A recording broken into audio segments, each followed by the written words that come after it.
भैया कहिड़ा हाल आहिनि? ख़ुशि ज़ोर। असांखे कंहिं ॿुधायो आहे त हीअ शहर जेको आहे काइद आज़म जी पैदाइश जो आहे, काइद आज़म जी। हाँ, उनजो घर कहिड़ो आहे? हिते आहे घर हिते? खाली प्लाट पियो आहे, ॿियो कुझु अच्छा, घर बार कोन अथसि?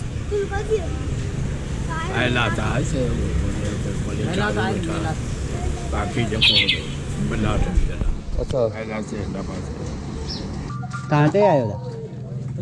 कहाँ ते आयो मौलवी साहब? जी हाँ मौलवी साहब ही कायद आज़म मोहम्मद अली जना जी ही उन्हनि जो पैदाइशी शहर है? जी हाँ बिल्कुलु। बिल्कुलु।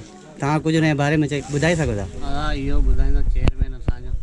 अस्सलाम वालेकुम दोस्तों, अॼु असां झिरकी शहर में आयल आहियूं ऐं अॼु असां चेयरमैन काइद आज़म यादगार कमेटी जे मुश्ताक अहमद मला सां मिलियासीं ऐं उन सां जेको असांजी वधीक ख़बरचार कंदासीं त असांजो काइद आज़म जी पैदाइश जेकी हुई उनजे बारे में टोटल हिस्ट्री उनजी ज़ुबानी अचो। अदा मुश्ताक अहमद मला चेयरमैन काइद आज़म यादगार कमेटी झिरक। अॼु जंहिं मौज़ूअ ते तव्हां सुवाल कयो उन बारे में असांजी जेका ॼाण आहे उन मुताबिक़ तव्हां ॿुधायूं था। हिकिड़ी शइ इन में हक़ीक़ी आहे त हिन ते हिकिड़ी तहक़ीक़ थियल आहे, मज़बूत ॻाल्हि आहे, सबूतनि सां ॻाल्हि आहे, दलीलनि सां ॻाल्हि आहे ऐं कमेटी हिन ते तहक़ीक़ कई आहे। कमेटी ॿ वॾा सेमिनार कराया आहिनि। जना ऐं झिरके उनवान सां हिकिड़ो सेमिनार करायो 2001 में, जंहिंजी सदारत डॉक्टर मज़हर लक सिद्दीकी साहिबु कई, जंहिंमें सिंध जो सभु टोटल क्रीम स्कॉलर्स आपा शम्स अब्बासी, डॉक्टर नबी मुस्तफ़ा बलोच, उन वक़्तु Quaid Azam catering chairman doctor Yakoob Mughal ऐं ॿिया खोड़ सारा उन में। ऐं ॿियो सेमिनार झिरक में करायो, उन में टोटल स्कॉलर्स असांजे गुलाम अली अलाना मरहूम सभु टोटल उन्हनि जो सभिनी जो ऑडियो वीडियो अॼु बि महफ़ूज़ आहिनि। ऐं मुकमल हाणे हीउ अहिड़ो जदीद दौरु आहे जंहिंमें डायनासोर जी तहक़ीक़ जी ॻाल्हियूं थियनि थियूं। हुते मोहम्मद अली जना जे 1.5 या पौणा 200 साल जे अंदरि हिस्ट्री खे माना वाइको करणु को वॾो मसइलो कोन्हे। बाक़ी इहो आहे जो असांजी तहक़ीक़, असांजी ॻाल्हि हिकिड़ी हिस्ट्री तारीख़ आहे जंहिंखे माना ॿुधो नथो वञे, सम्झो नथो वञे। हाणे हक़ीक़त इहा आहे त झिरक खे सम्झण सां ॻाल्हि सम्झ में ईंदी। झिरक 18वीं सदी में उरूज ते रहंदड़ कलेक्टोरेट सतह जो शहर हो। 150 फुट बुलंद पहाड़ी ते शहर वाक़ आहे। अंग्रेज़नि हिन खे जेको सो कलेक्टोरेट दर्जो ॾिनो। हिते कमिशनर रहंदो हो R.K. प्रिंगल। उन ज़माने में हिन शहर जी जेका उन ज़माने जा सयाह आहिनि, जासूस आहिनि ऐं लेखक आहिनि, जिन में कैप्टन A.P. डोलस्टा, नार्थन क्रोआ, रिचर्ड बर्टन आहे, 18वीं सदी में लिखे थो। त जॾहिं असां हितां दरिया जे ज़रिए मटियासीं त हिन ख़ूबसूरत शहर खे असां ॾिठो। हिते जी आबहवा ॾाढी वणंदड़ आहे, जीअं असांखे हिते रहणु ॾिनो। तव्हांखे यादि हुअणु घुरिजे त बर सगीर जो वॾे वॾो TV सेनेटोरियम पारपति आवत सिंह TV सेनेटोरियम उन ज़माने में झिरक में हूंदो हो। हिते जी लिखनि था त 200 दुकाननि जी बाज़ार हूंदी हुई ऐं कैंची नुमा हुनजी छित हूंदी हुई। वण जे वापार जो मर्कज़ हो। सुफ़बंदीअ सां रोड रस्ता ठहियल आहे ऐं हिते दरिया जे उरूज जे ज़माने जी ॻाल्हि पियो कयां। उन ज़माने में हिते हिकिड़ी लेडी अंग्रेज़ी जंहिंजो जहाज़ रानी जो हिते मर्कज़ हो ऐं जहाज़नि ज़रिए पाणी ज़रिए सॼो वण जो वापारु थींदो हो। ॿियो ख़ुश्की जो रस्तो इहो हूंदो त हितां बैलगाॾीअ जे ज़रिए जिमपीर असांखां 10-15 किलोमीटर अॻियां 20 किलोमीटर खनि थींदो। उते बैलगाॾीअ जे ज़रिए जेको सो खामाल वेंदो ऐं पोइ वरी रेल जे ज़रिए जेको सो तरसील थींदो हो। अहिड़ो ख़ुशहाल जेको शहर झिरक हो, उन जा माण्हू उन टाइम में ख़ुशहाल आहे। उन ज़माने में हिते पंहिंजो हिंदू ब्राह्मण वॾे तइदाद में रहंदा हुआ। ख्वाजा आगा खानी कम्यूनिटी जा 983 घर रहंदा हुआ। त अहिड़े सां आगा खान अवल आगा हसन शाह जंहिंजी हवेली तव्हां ॾिठी, इहो असां वटि झिरक में आयो आहे मार्च 1843 में। इहो ईरान जे शहर कुरमान खां हलियो आहे ऐं चार्ल्स नेपियर हिनखे उन ज़माने ॿुधायो आहे। हिस्ट्री आहे, मज़बूत आहे, मौजूदु आहे। ऐं उन्हनि खे चयो आहे त झिरक में तुंहिंजा मुरीद वॾी तइदाद में रहनि था। झिरक जी मुलाक़ात वारनि जो मर्कज़ आहे। पोइ हीअ अची झिरक में आबाद थियो आहे मार्च में। पोइ 1843 में हवेली ठाराई जेका अॼु बि असांजो असासो आहे। कई सयाह रोज़ घुमणु अचनि था। अॼु एज़ विट्रा ठही पई आहे। उन सां गॾु कुझु फैमिलियूं जेके आयूं ईरान जे शहर कुरमान मां। हिकिड़ी फैमिली आई मूसा वली भाई, जेको अॻियां हली मोहम्मद अली जना जो नानो बणियो। उहो वरी आगा खान जी हवेली पासे में प्लाट पियो आहे ख़ाली। असां घर बि ॾिठो बच्चो जेको ॾही वियो, उहो प्लाट जेको सो माना उन वठी उते रिहाइश इख़्तियार कई ऐं उते पोइ काई पंहिंजो आगा खान जे वक़्त में आया त उन टाइम ते मीरनि जो आख़िरी वक़्तु हो ऐं मीरनि जो जेको सो हुन ते राति जो हमिलो थियो। मीरनि बि झिरक खे जेको वॾो मर्कज़ रखियो आहे, हिते हुनजा हथियारनि जा कारखाना, पाखड़ जो मर्कज़, कई माना जेको मीरनि जे दौर में हुनजो रोज़ी हो। पोइ आगा खान जो हिते जी रहियो आहे त हुन सां जेको मूसा वली भाई अची रहियो, उहो बि हिते घर अची रहियो। वरी मुर्शिद जो ॿुधी करे अॼु बि आगा खानी अची त तव्हांखे सम्झ ईंदी हूंदी, मुर्शिद जो ॿुधी करे इहो पूरे परे सगीर मां माण्हू मुर्शिद दीदार लाइ झिरक अचणु शुरू थिया। हुन में हिकिड़ी फैमिली आई, मीगा जीणा, इहो आयो आहे पानेली गुजरात खां। इहे आया आहिनि, इन सां गॾु पंहिंजे पुटु बि हुनजो पूंजा जीणा। यादि रहे त जीणा लफ़्ज़ आउं बार बार में इस्तेमालु करियां। मोहम्मद अली जीणा, मोहम्मद अली जिन्ना पाण चवंदा, मोहम्मद अली जिन्ना असल में मोहम्मद अली जीणा आहे। जीणा पाण सिंधी माण्हू सम्झूं था त जीणो हुनखे चवंदा आहिनि जेको सफ़ा फफ़ा सनड़ो हुजे, सफ़ा जीणो हुजे। जीणो लफ़्ज़ अंग्रेज़ी में JANNA लिखण सां जिन्ना पढ़ियो वञे थो, असल में इहे हिननि ते इले बि हिनखे जीणो सॾियो वेंदो हो। ऐं उहो मीगा जीणा पंहिंजे पुटु पूंजा जीणा सां गॾिजी झिरक में आयो। झिरक में वरी हिते ई रही पियो कारोबारी हवाले सां, हुन चमड़े जो कारोबार शुरू कयो। अॼु बि हुन कारखानो जेको हुन प्लाट मौजूदु आहे, पोइ हुते रही विया। पोइ 1874 में मूसा वली बाई जी धीअ शीरी उर्फ़ मिठी बाई ऐं सेठ पूंजा जीणा जो निकाह झिरक में थियो। ऐं 1874 में हुनजी शादी थी, जंहिंजी माना गवाहियूं आहिनि।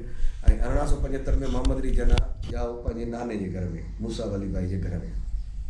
हाणे असां बरे सगीर जे क़ौमुनि में अक्सर इहा रवायत आहे त नियाणी जेको पहिरीं ॿारु थींदो आहे उहो पंहिंजे माइटनि में अची ॼणींदी आहे।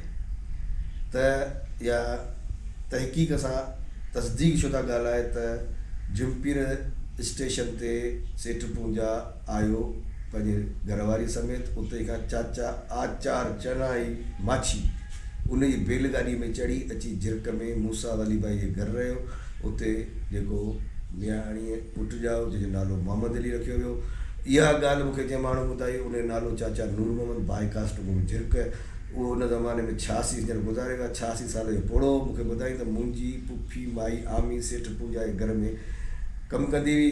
उन जेॾी महिल नंढो पहिरियों पुटु ॼाओ मोहम्मद अली, त उन्हनि असां मिठियूं लोलियूं ऐं कपिड़ा ॾिना। ऐं अहिड़े नमूने तारीख़ तव्हांखे ख़बर पंधु कंदी आहे, सीना बाय सीना हुन में मूंखे ॿुधायो, ऐं तव्हांखे बि ॿुधाया। पोइ उन ज़माने में वरी यूनियन काउंसिल जो निज़ाम कोन हूंदो। उन ज़माने में हेड मास्टर प्राइमरी जेके हूंदा हुआ उहे ई जेको हिकिड़ो रजिस्टर रखंदा, जंहिंखे चइबो तुफ़ुल शुमारी जो रजिस्टर, जंहिंमें ॿार जे ॼमण जो इंदिराज कयो वेंदो हो। उहो किताब रजिस्टर असांजे प्राइमरी स्कूल झिरक में। यादि रहे त प्राइमरी स्कूल झिरक 1870 में क़ाइमु थी आहे। जंहिं शहर में आगा खान रहे थो, असां टपाल जो सिस्टम, एजुकेशन सिस्टम, ॿिया सिस्टम, सफ़ाई, म्यूनसिपल कमेटी, ही हू सॼियूं माना हुनजो हिकिड़ो मज़बूत शहर हो। त 1870 में असां अॼु प्राइमरी स्कूल क़ाइमु आहे। उहा ई प्राइमरी स्कूल जे मोहम्मद अली जिन्ना पहिरीं दर्जो पढ़ियो आहे, हुन में आउं पढ़ियो आहे। ऐं उहा स्कूल जे रजिस्टर में हुनजो नालो तुफ़ुल शुमारी बि लिखियलु हो। पहिरीं दर्जे में दाख़िल थिया उहो बि लिखियलु आहे।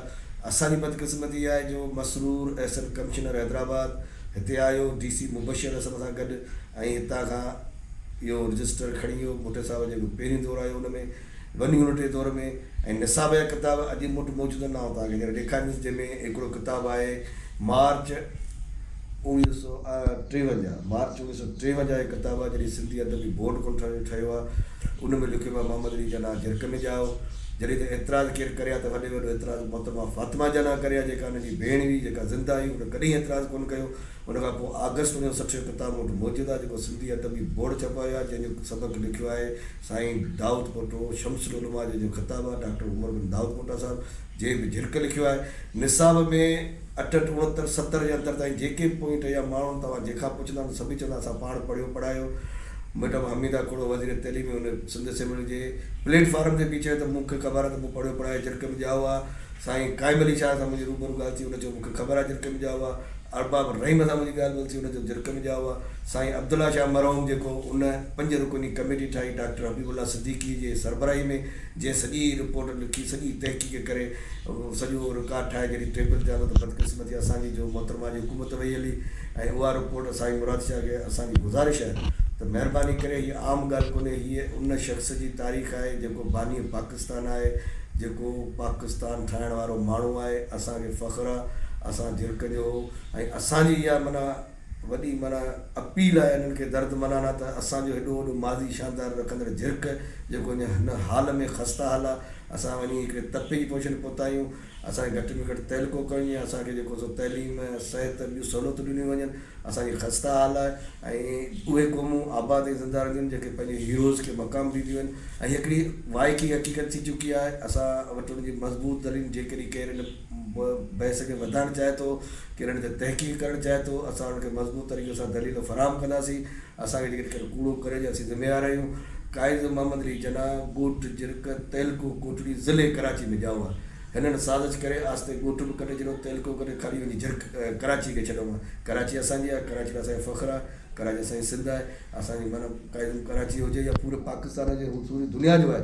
पर असांजे बुनियादी हक़ इहो आहे त असांजे झिरक जा मसइला इलाही इंतिहाई वधी विया आहिनि। हिन ते तहक़ीक़ जी ज़रूरत आहे। हिन ते जेको सो माना असां जेके सेमिनार कराया उन में सिंध यूनिवर्सिटी साईं मज़हर सिद्दीक़ी साहिब हिकिड़ो लेटर लिखियो इस्लामी रिसर्च सेंटर इस्लामाबाद खे, त हिन ते तहक़ीक़ जी ज़रूरत आहे। मोहम्मद अली जना जी शख़्सियत ते अञा घणो कुझु जेको तहक़ीक़ जी ज़रूरत आहे। संदसि जाइ पैदाइश मुतज़ाद आहे। 53 वेझे खां 8 मार्च 1953 सिंधी चौथो किताबु जॾहिं सिंधी अदबी बोर्ड कोन छपिया। हिन जो सबक़ु आहे सबक़ु पहिरियों जंहिंमें तव्हांखे कुझु सिट पूंजा ज़िले झिरक शहर में हिकिड़ो नंढो वापारी हो, लॾे पोइ कराची में वेठो। ठीकु आहे, छा लिखे थो 25/4 कराची किन पढ़ो तव्हां। झिरक शहर में ॼाओ नंढड़े ॻोठ झिरक मां अहिड़ो मर्द पैदा थियो जो हिंदुस्तानी सियासी मैदान में शहबाज़ साबित थींदो। ठीकु आहे, हिन किताब खां पोइ वरी ही किताबु आहे अगस्त 1960 जो। हीउ ॾिसो अगस्त 1960 सिंधी अदबी बोर्ड ठहियो आहे, पोइ हुन छपायो आहे। हिन में साईं दाऊदपुर साहिब जो सबक़ु लिखियलु आहे, सबक़ु ॿियों आहे। ठीकु आहे, हीउ ॾिसो लिखियो पियो आहे अटकल मुनो ज़ोर के झिरकनि में भरिसां हिकिड़े ॻोठ। हा, भरिसां लिखण जो मक़सदु इहो आहे त झिरक हींअर टकरी त मथे आहे, पहिरीं सदाईं ॿोॾीअ करे हेठि ॻोठ झिरक हूंदो, पोइ वरी ॿोॾियूं अचनि करे थोरी मथे चढ़ी वेठासीं।